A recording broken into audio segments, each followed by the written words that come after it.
سلام دوباره من برگشتم که داستان زندگیمو در این 6 ماهی که گذشت ادامه بدم و براتون تعریف کنم. البته این ویدیو رو شاید کوتاه بکنم چون واقعا انرژی ندارم که حرف بزنم و بیشتر میخوام ویدیوهای فارغ التحصیلیمو بذارم، چون الان دیگه به قسمتی رسیدیم که دیگه امتحانامو دادم، همه چی اوکی شد و اینا و رسیدم به جلسه دفاعم و روز فارغ التحصیلیم. به خاطر چی من نمیتونم زیاد طولانی کنم این ویدیو رو، چون که دیروز زدم ناخونمو شکافتم و جدا کردم از گوشتم با تیغ و خیلی بیشتر از اینکه درد داشته باشه، خب درد و سوزشش به اندازه یه دونه زخمه بالاخره، حالا زخمی که یه ذره وخیم در گذاشت. ولی من بیشتر ترسیده بودم، اصلا رفته بودم رو حالت سروایوال مود، اینجوری بودم که هر لحظه داشتم به این فکر میکردم که مادر من چجوری از من انتظار داشته که من دکتر بشم یه روزی. من واقعا یعنی ترسیده بودم، یعنی نمیدونستم اسم میکردم الان ناخونم دیگه در نمیاد، قطع میشه، خونت دست دراما کوین، واقعا دراما کوین. به خاطر همین هنوزم میذاره درد میکنه و من دارم چسبمو عوض میکنم و جای بدی هم هست، یه زنم بهش فشار وارد میشه میسوزه، اصلا خیلی هنوزم اینجوریم که کلا بدنم منقبض میشه وقتی بهش فکر میکنم، یعنی در این حد بار دفاعی برای من داره و به خاطر همین من بیشتر دوست دارم ویدیوهای فارغ التحصیلیمو بذارم و اون روز قشنگو باهاتون به اشتراک بذارم. Toxicity, cost, and scarcity, such as cadmium, indium, and tellurium. So that's why in this study we're interested in low-cost and more sustainable alternatives. Among these alternatives, we selected antimony bismuth sulfides because they are earth-abundant, non-toxic, and tunable. So in this research, we fabricated antimony bismuth sulfide alloy thin films by CSS as a fabrication method. We characterize the structural and optoelectronic properties, and in order to... یه نکته‌ای هم راجع به فارغ التحصیلیم بگم که چی جوری بود، آیا استرس داشتم یا نه. چون اگه یادتون باشه گفته بودم که من برای جلسه دفاع فائزه خواهرم خیلی استرس داشتم، یعنی تپش قلب گرفته بودم، نمیدونم دستام میلرزید، اصلا این وضعیتی اینجوری بودم که من چیل واقعا روز دفاع تو نیست. من می‌خواستم ببینم که برای من چه شکلی بود. خب من چند روز قبلش پرزنتیشنم آماده بود، تمرین کرده بودم دیگه، یه جوری بود که میتونستم تو 10 دقیقه جمعش کنم. بعد با استاد سوپروایزرم تمرین کرده بودم، مثلا یه سری نمونه سوال از من پرسیده بود و اینجوری بودم که خب آماده ام دیگه، مثلا اگه هر سوالی بپرسن احتمالاً با یه تقریبا خوبی جواب میدم. بعد اینجوری اوکی بود، من دیگه مثلا مطمئن بودم، ولی خب باید عملا استرس می داشتم. من قبلش بیشتر استرس داشتم، هرچی نزدیک می شدم مثلا مغزم خالی می شد از همه چی. بعد هفته پیشش هم کلا یعنی خیلی خواب و خوراکم بد شده بود، فقط یه وعده در روز میتونستم بخورم، بیشتر از مثلا حالت تعب و اینا میگرفتم و ولی مثلا به خواهرم گفتم، خواهرم گفتش که به خاطر استرسه. بعد من اینجوری بودم که با من استرس ندارم. گفتم تو نمیفهمی که استرس داری، همین که وضعیت مثلا زندگی در نرمال خارج شده یعنی استرس داری. من اینجوری میگم هیچ چیزی احساس نمی‌کنم، ولی خب تو میگی باشه. بالاخره خواهر بزرگتری گفتن اینا. بعد تا روز دفاع رسید من اینجوری بودم که آها بریم یه ارائه‌ای هم بدیم. دیروزش هم همینجوری بودم، اصلا کلا مغزم خالی بود، کلا مغزم وارد حالت وید شده بود و اصلا انگار که هیچ استرسی ندارم، انگار که مثلا یه روز عادیه و کلا خالی از احساسات شده بودم. هیچی هم برای صبح روز دفاع نخورده بودم و اصلا گوشتم هم نبود، کلا اصلا هیچ احساساتی نداشتم و نه اصلا استرس داشتم نه شوق داشتم نه چیزی. فقط برام جالب بود که مثلا لباس بپوشیم و خوشگل مشکل کنیم و بریم مثلا یه دفاع چیز کنیم و برام کادو بیارن و واقعا برای قصه خیلی سوخ باشم، ولی صادقانه بخوام بگم. ولی برای روز دفاع اصلا استرس نداشتم خیلی اعتماد به سقف داشتم. اتفاقا رفتم سر جلسه اینا، خب من فکرم سومی یا چهارمی بودم، اما بدم میاد که اولین نفر نیستم، چون ترجیح میدم اولین نفر باشم، خوب یا بعد تموم شه و دیگه بهش فکر نکنم. ولی وقتی که چندمین نفرم، هی برای بقیه رو میبینم، هی دارم مقایسه میکنم که من حالا چیکار کنم، هی دیتای جدید بهم وارد بشه، ترجیح میدم همون نفر اول برم تموم شه بره. و من نفر سوم یا چهارم بودم، ولی اینجوری مثلا اولی رو دیدم، دومی رو دیدم، گفتم نه بابا من قشنگ جذاب‌تر از اینا حرف می‌زنم، اینا قشنگ انگار دارن چیز لالایی میخونن، مثلا مونوتونه و فلان، انقدر دیگه من با خودم با ارائه خودم حال میکردم و خدایی هم جذاب تعریف کردم، خیلی قشنگ و شیوا و از این مونوتون بودن در اومد و قشنگ آی کانتکت با ملت ایجاد میکردم. و چند تا توپک زدم، جمعش کردم، راه بودم که آدم همینجوری حرف عادی هم میزنه، توپک میزنه، همین الان ممکنه من توپک بزنم و خوب بود. من خودم راضی بودم واقعا. من نمره کاملم گرفتم تهش، خوشبختانه. البته خیلی نمره کامل گرفتن، حتی اونایی که مونوتون بودن، ولی خب دیگه استادا جنرس و نایسن دیگه. من از عملکرد خودم راضی بودم و خیلی قشنگ بود. لحظه که به ما چیز دادن، مدرکمون رو دادن و بچه‌ها گل بهم دادن، اصلا خیلی قشنگ بود. میسانیه سیکتا. You have passed the final exam, taking an evaluation of 102 out of 110. With the authority vested in me by the rectors of our university, I hereby confer upon you the master degree you have earned in ICT for Internet and Multimedia, and I hereby proclaim you master graduate in ICT for Internet and Multimedia. Congratulations.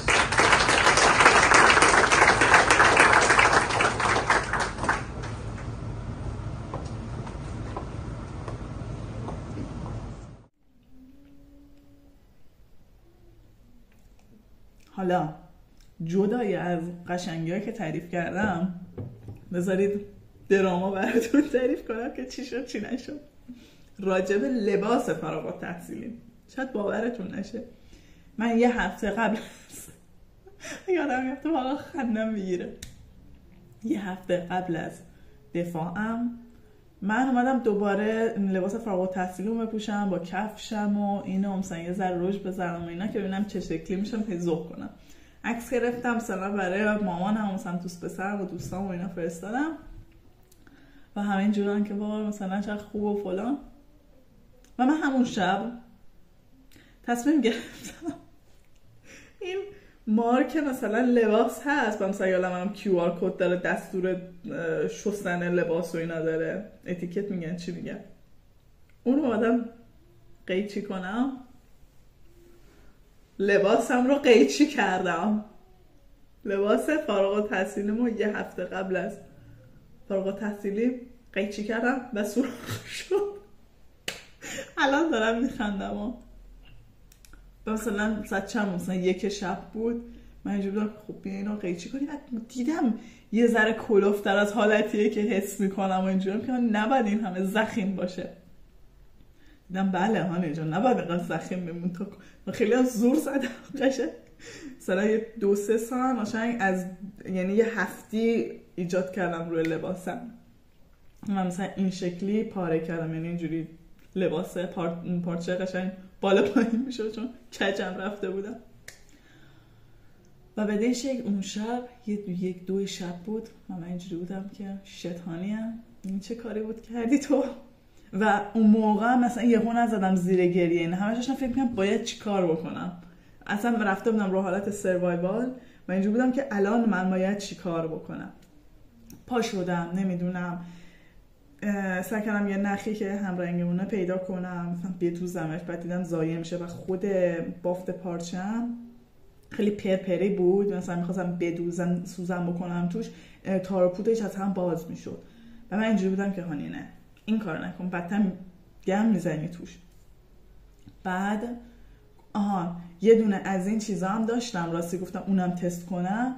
از این پلاستیکای هستش که مثلا اتو میکنی حرارتی، مثلا 2 تا پارچه رو میتونه به هم بچسبونه، از اونا داشتم و گفتم مثلا اینو بذارم پشتش و مثلا اتو بکشم، شاید مثلا چسبید و اون مثلا جداره اونقدر معلوم نباشه و این پارچه مثلا ناحیه پارگی بیفته رو هم دیگه، مثلا از اون ور معلوم نباشه از این ورش، ولی مثلا از پشت لباس من اینو پلاستیکر بذارم اتو بکنم که مثلا بچسبه. بعد فهمیدم که اون پلاستیکه خودش کشی میومد و مثلا اون در واقع جداره پارگی قشنگ مشخص میشه. بعد همچنان گریه نمی‌کردم، گرخیده بود، ترسیده بود اینجوری. حالا باید چیکار کنی الان؟ چون من مثلا لباسا رو سفارش داده بودم، یه کت مثلا بدون آستین بود و مثلا تابستونی طور بود، خیلی قشنگ و شکل و اینا بود. بعد یه ذره دیگهش یه ذره گریه کردم، بازم انقدر یعنی حجم احساسات و خشم و اینا تو من زیاد بود نمیتونستم گریه کنم. بعدن گریه کردم، یعنی اون احساسات مثلا ناراحتی اینا بعدش اومد، بیشتر احساسات خشم داشتم. و من با خواهرم و دوست صمیمیم یگانه مطرح کردم، گفتم آره من همچین کاری کردم.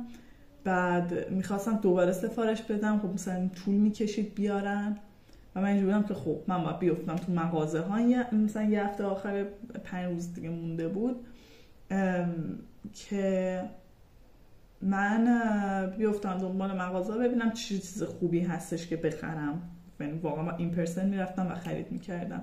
خدا خیر بده این دوستم اون موقع بعد از یعنی فکر کنم مثلا من جولای بود میخواستم فارغ التحصیل بشم. خب دوستم گفتم تو فکر کنم قسمت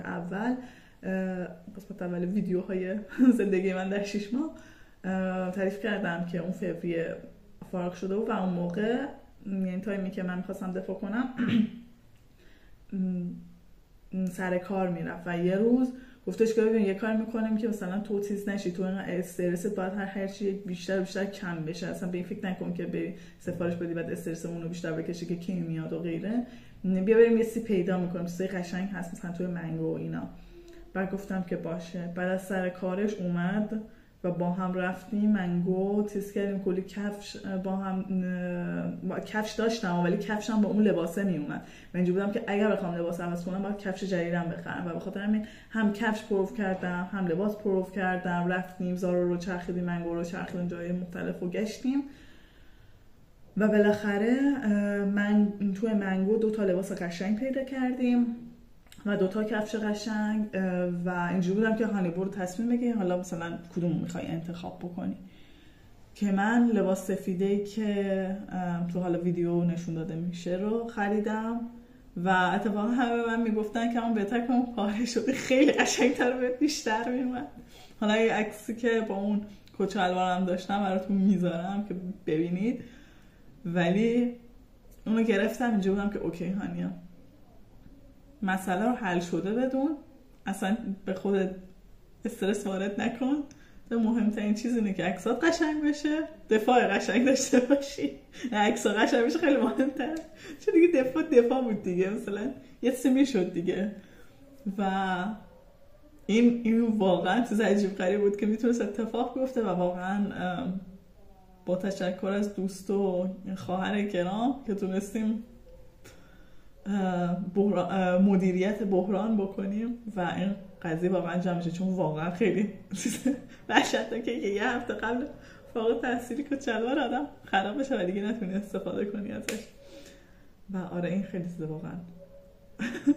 الان میخندم و موقع واقعا پر از ملغمه ای از احساسات بودم و اینجور بودم که حالا باید چیکار کنم. همین لباس عادی همین تو کمدم برمیدارم میرم میپوشم، اصلا برام مهم نیست کی هم بزنن این شانسا. الان دارم میخندم. مثل بعد از این که لباس دومو خریدم بازم داشتم میخندیدم، چون واقعا از لباس خیلی خیلی راضی بودم، خیلی خوشگل بود، من خیلی دوستش داشتم. You can't have it. Yeah.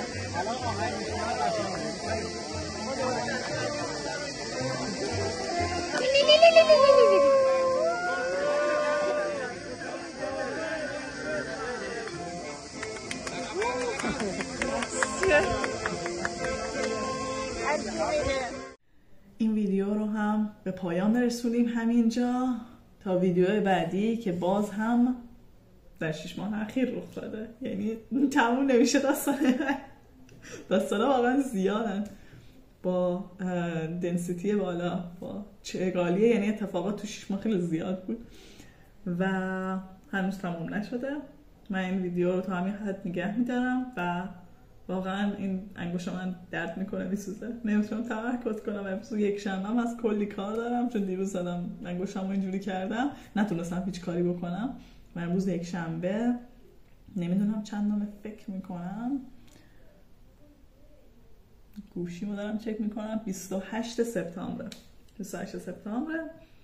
و برام به کارام برسم دیگه. این ویدیو رو امیدوارم که بتونم زودم ادیت کنم و بذارم. مرسی که تو این ویدیو هم همراه هم بودید. بوس بهتون. خدافظ.